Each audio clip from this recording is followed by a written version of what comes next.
Hey everybody, it's me again, Trubiak, and welcome back to CC's Vinyl Closet. Here is where I just love listening to classic country music on vinyl record, and then sharing the gospel of what I get out of it with you guys. Today I'm going to be featuring Tanya Tucker, an artist that I love. She's one of my favorite 7 honky-tonk angels, the ones I revere the most.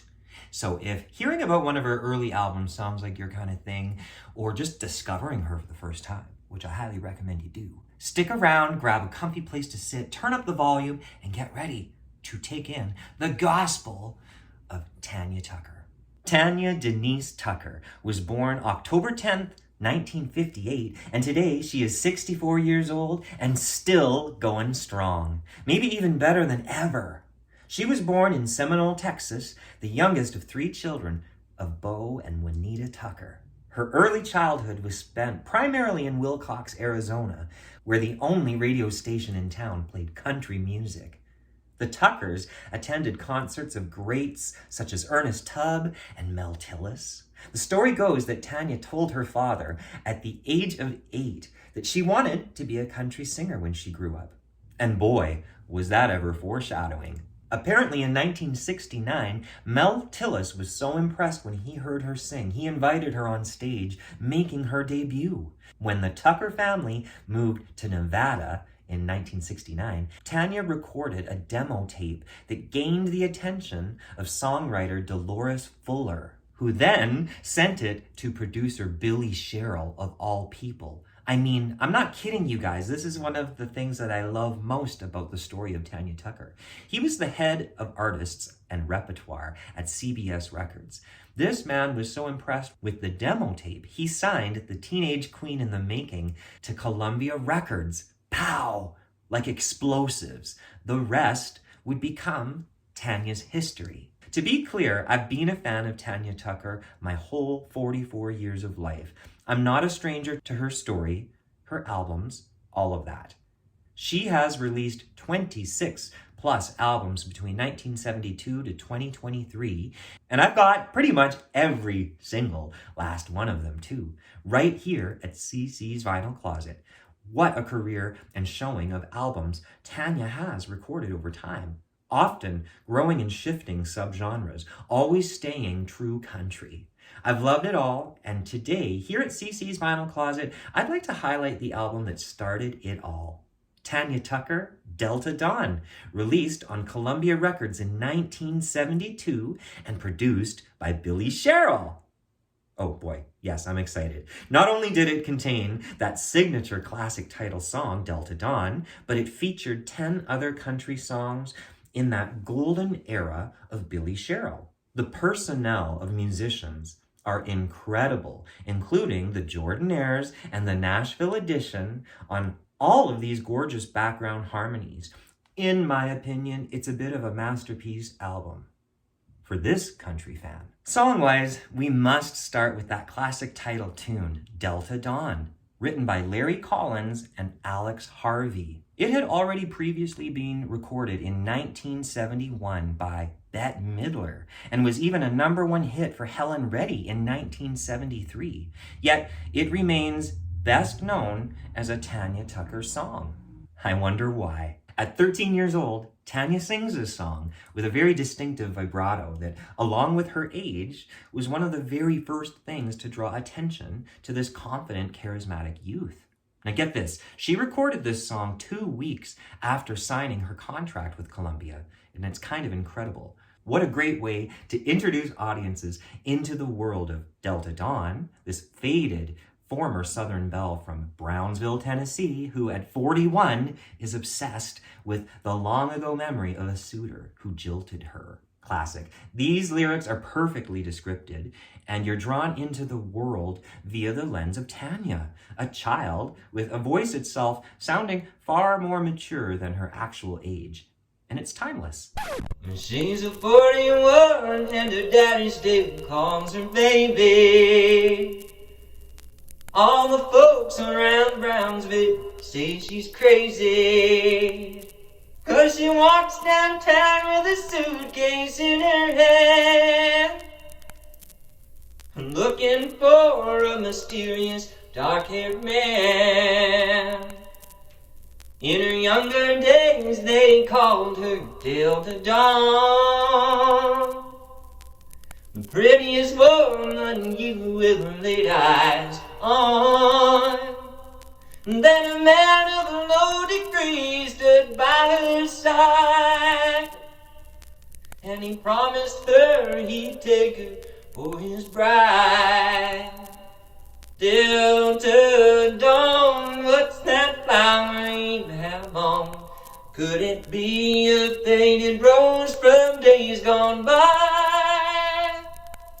And did I hear you say he was meeting you here today to take you to his mansion in the sky?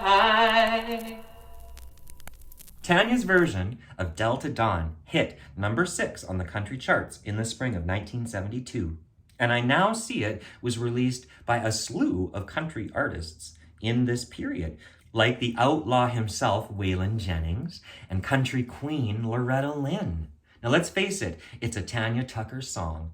It made her the teenage queen, and it only began a long-standing tradition of her recording many other mythical storytelling songs, or ones of all kinds of crazy characters. That format would repeat again all over the 3 records that Tanya did with Billy Sherrill across the mid-early 70s. Billy Sherrill knew exactly how to surround Tanya's voice with just the right amount of space, instrumentation, and background harmonies.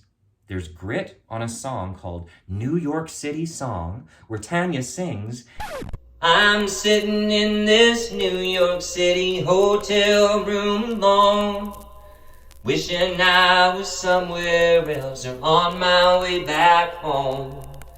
Nashville, Tennessee, I know that's where I do belong, but I don't know no New York City song. And Lord, I'd like to tell you just how much I'd like to leave, 'cause in my mind that southbound song is tugging on my sleeve. New York City ain't the place a country girl should be. New York City ain't the place for me. And if you listen to Tanya's version, you'll hear the beauty of the magic of a storytelling song.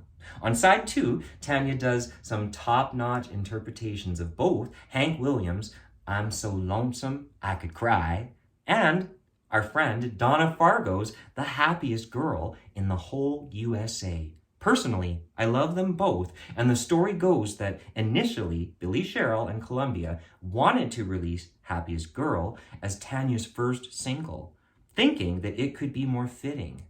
But even at 13, she knew who she was in terms of sound and image. So Delta Dawn it was, and lo and behold, it was the right call.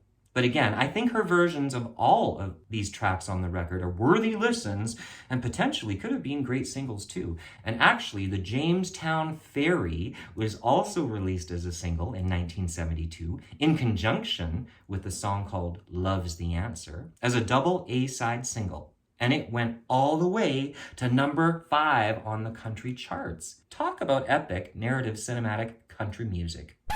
As I walk through his kingdom of honky-tonks and bars, well, I remember how he'd hold me and comfort me with talk. He didn't cuss with every breath, and he had a soothing southern drawl. He made me feel like a lady through it all. He just caught the Jamestown Ferry. It's not a hot day in January, like he said it'd be, if he ever left me. A case of gone was all he carried as he got on the Jamestown Ferry. And he said that gone was all he'd ever be. If I had to pick a favorite Tanya record among all her golden records, Delta Dawn would most definitely always hold a place in my top rankings. There's just a magic happening between all of the working, moving parts, from songwriting to production and musicianship. From the second Tanya Tucker launched into the opening classic line of her debut album, she boasted something pretty special. Her throaty, unpolished voice proves a natural fit for the mature lyrical content, and her delivery masks that she's just 13 years old. Now, after much of my researching these old country records, I see this record and Tanya as one of the last real greats of country music from that era. Still around today, I mean. Among the ladies making hits in 1972 around Tanya were, of course, Entertainer of the Year Loretta Lynn with her band song Rated X. You've got Donna Fargo's debut Happiest Girl, Lynn Anderson, Tammy Wynette.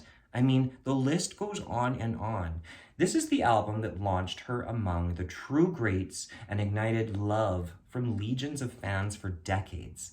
They're still bringing her flowers, girl. She started with Billy Sherrill, and that in itself is legendary stuff. But remember, folks, this was only the beginning. So do check out this entire record for a taste of pure country. That wraps up today's thoughts on Tanya Tucker's debut. Now, what about yours? Drop your comments below. Thank you so much for listening, and stay tuned for next week's installment of CC's Vinyl Closet. Until then, take care of you and take sweet comfort in the music.